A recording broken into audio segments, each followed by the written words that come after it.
expenditure census method and national income calculation through it. National ইনকামকে আমরা তিনটা method দিয়েই ক্যালকুলেট করতে পারি।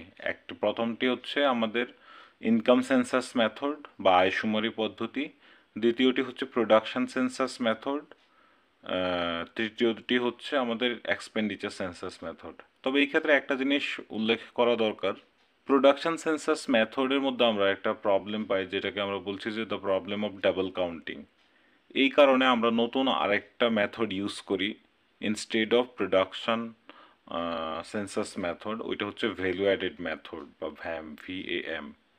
কিন্তু এই ভিডিও ক্লিপে আমরা শুধুমাত্র এক্সপেন্ডিচার সেন্সাস মেথড এবং এর মাধ্যমে কী করে ন্যাশনাল ইনকামকে অ্যাকাউন্ট করা যায় এটাকেই আমরা শুধুমাত্র এক্সপ্লেন করব।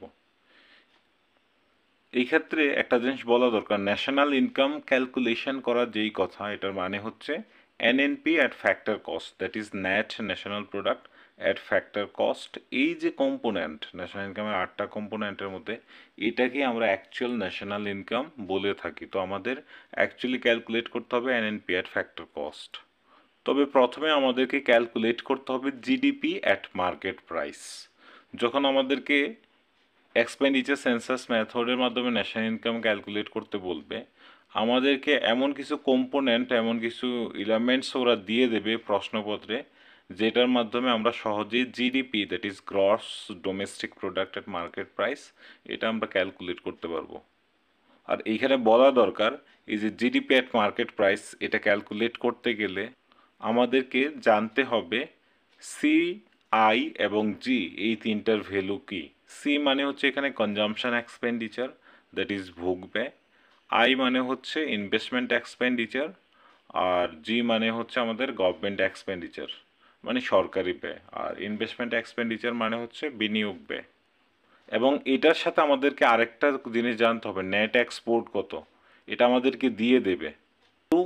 কিন্তু কখনো কখনো প্রশ্নপত্রের মধ্যে নেট এক্সপোর্ট না দিয়ে নেট ইম্পোর্ট দিয়ে দেয়। তো এটাও আমাদেরকে মাথায় রাখতে হবে, যদি নেট এক্সপোর্ট দিয়ে দেয় তাহলে আমরা C+I+G+ নেট এক্সপোর্ট লিখব।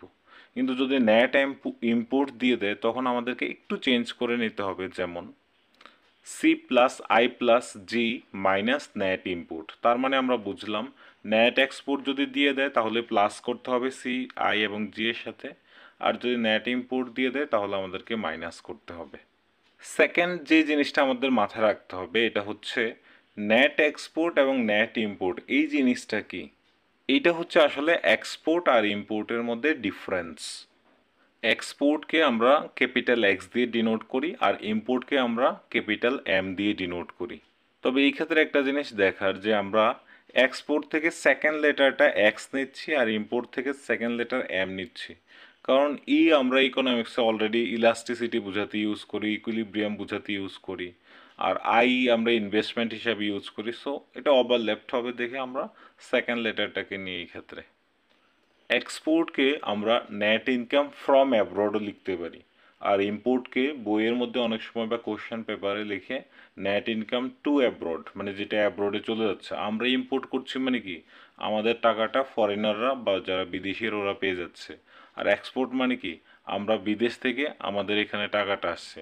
মানে when we are exporting something, that means we are selling our product to the foreigners, but foreigners providing payment to us, so we are earning from the foreign. আর যখন import করছি, we are purchasing goods from the foreigners and we are paying dollars to the foreigners, তার মানে আমাদের দেশ থেকে dollar বেরিয়ে যাচ্ছে, আর যখন আমরা এক্সপোর্ট করি ডলার আমাদের দেশে ঢুকছে ফরেন থেকে। তাহলে এই জিনিসগুলি জানলেই, that is CIG net export অথবা নেট ইম্পোর্ট, নেট এক্সপোর্ট দিয়ে দিলে আমরা প্লাস করব, নেট ইম্পোর্ট দিয়ে দিলে মাইনাস করব, তারপর আমরা পেয়ে যাচ্ছি gross domestic product at market price, that is GDP at market price. কিন্তু মনে রাখতে হবে কখনো কখনো আমাদেরকে GDP অ্যাট মার্কেট প্রাইস না লিখে এইটাকে লিখতে হবে NDP অ্যাট মার্কেট প্রাইস। কখন সেটা বলছি, এই যে এখানে আমাদের কনজাম্পশন এক্সপেন্ডিচার, এটাকে আমরা প্রাইভেট কনজাম্পশন এক্সপেন্ডিচারও বলতে পারি। যেটা আমাদের ইনভেস্টমেন্ট এক্সপেন্ডিচার, এটাকে কিন্তু দুইভাবে দিতে পারে ইনভেস্টমেন্ট এক্সপেন্ডিচারটাকে। ইনভেস্টমেন্ট এক্সপেন্ডিচার একটা হচ্ছে ফিক্সড ইনভেস্টমেন্ট বা অটোনোমাস ইনভেস্টমেন্ট, আরেকটাকে আমরা বলি ইনভেন্টরি ইনভেস্টমেন্ট বা ইনডিউসড ইনভেস্টমেন্ট। মানে যে ইনভেস্টমেন্টটা চেঞ্জ হয় এবং এটা ডিপেন্ড করে রেট অফ ইন্টারেস্ট বা ইনকামের উপরে। তাহলে যেটা ফিক্সড ইনভেস্টমেন্ট, এটাকে আমাদের ফিক্সড কথাটা ইউজ করবেই কোনো না কোনো জায়গাতে, তাহলে এটা আমাদের চিনতে অসুবিধা হবে না। আর যেটা ইনভেন্টরি বা ইনডিউসড ইনভেস্টমেন্ট, সেটাকে ম্যাক্সিমাম কোশ্চেন পেপার লেখা থাকে চেঞ্জ ইন স্টক। তাহলে চেঞ্জ ইন স্টকের যে অ্যামাউন্টটা দিবে আর ফিক্সড ইনভেস্টমেন্ট এটার যে অ্যামাউন্টটা দেবে, দুইটাকে প্লাস করলে আমরা টোটাল ইনভেস্টমেন্ট বা ক্যাপিটাল আই এটার মান আমরা পেয়ে যাব। আবার কিছু কিছু কোশ্চেন পেপারে দেখা গেছে ফিক্সড ইনভেস্টমেন্টও দিয়েছে, চেঞ্জ ইন স্টকও দিয়েছে, সাথে আরেকটা দিয়েছে গ্রস ক্যাপিটাল ফরমেশন। যদি আমাকে গ্রস ক্যাপিটাল ফরমেশন দিয়ে দেয়, তাহলে গ্রস ক্যাপিটাল ফরমেশন যা এটার ভ্যালু যা আছে, এটাই হচ্ছে আমার টোটাল ইনভেস্টমেন্টের ভ্যালু। তার মানে আমি ফিক্সড ক্যাপিটাল আর চেঞ্জ ইন স্টক দুইটাকে প্লাস করে যা পাবো, গ্রস ক্যাপিটাল ফরমেশন একই আসবে। যদি এমন হয় গ্রস ক্যাপিটাল ফরমেশন না দিয়ে নেট ক্যাপিটাল ফরমেশন দিয়েছে, তাহলে কিন্তু আমরা সামনে এনডিপি লিখব, নেট ডোমেস্টিক প্রোডাক্ট, জিডিপি লিখব না।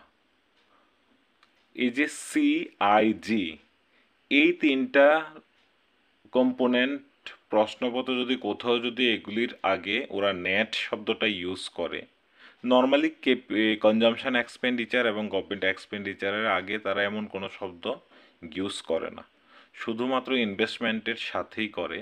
যদি কোনো জায়গাতে net fixed capital, net change in stock এমন টাইপের শব্দ ইউজ করে, নেট কথাটা ইনভেস্টমেন্টের সাথে ইউজ করে, তাহলে আমরা এখানে instead of GDP we have to right NDP at market price. এখন যখন আমরা এনডিপি অ্যাট মার্কেট প্রাইসের ভ্যালু পেয়ে গেলাম কম্পোনেন্টসগুলি ডিফারেন্ট ভ্যালুসগুলি বসিয়ে, তখন আমরা এনডিপি অ্যাট মার্কেট প্রাইস থেকে যদি নেট ইনডাইরেক্ট ট্যাক্স যেটা এনআইটি, এইটাকে যদি আমরা মাইনাস করে দিই নেট ইনডাইরেক্ট ট্যাক্স, তাহলে আমরা পেয়ে যাব এনডিপি অ্যাট ফ্যাক্টর কস্ট। এখন এনডিপি অ্যাট ফ্যাক্টর কস্টের সাথে যদি আমরা প্লাস করি net foreign income, that is এনএফআই, অথবা নেট ইনকাম ফ্রম অ্যাব্রড, যেটা আমরা এনআইএফও বলি, তাহলে আমরা পেয়ে যাব এনএনপি অ্যাট ফ্যাক্টর কস্ট, যার মানে হচ্ছে ন্যাশনাল ইনকাম। এখন এখানে একটা জিনিস উল্লেখ করা দরকার, যদি আমরা এনডিপি অ্যাট মার্কেট প্রাইস না পেয়ে যদি জিডিপি অ্যাট মার্কেট প্রাইস পেতাম, তাহলে কি হতো? তাহলে জিডিপি অ্যাট মার্কেট প্রাইস থেকে আমি যদি ডেপ্রিসিয়েশনকে মাইনাস করি, মানে বাদ দিই, তাহলে আমরা আরামসে এনডিপি অ্যাট মার্কেট প্রাইস পেয়ে যাব। কিন্তু কিছু কিছু প্রশ্নপত্রে ডেপ্রিসিয়েশন ডিরেক্টলি লিখে দেয় না, ওরা লিখে দেবে লস অফ ক্যাপিটাল গুডস, ডেপ্রিসিয়েশনকে লিখবে লস অফ ক্যাপিটাল গুডস, তার মানে হচ্ছে মূলধনী দ্রব্যের ক্ষতি, আর ডেপ্রিসিয়েশনের বাংলা হচ্ছে অবচয় ব্যয়। এখন যখন আমরা আবার একইভাবে এনডিপি এট মার্কেট প্রাইস পেয়ে যাব, এরপর আমাদেরকে এখান থেকে এনআইটি মাইনাস করতে হবে, এনএফআই প্লাস করতে হবে, তাহলে আমরা ন্যাশনাল ইনকাম বা এনএনপি এট ফ্যাক্টর কস্ট পেয়ে যাচ্ছি।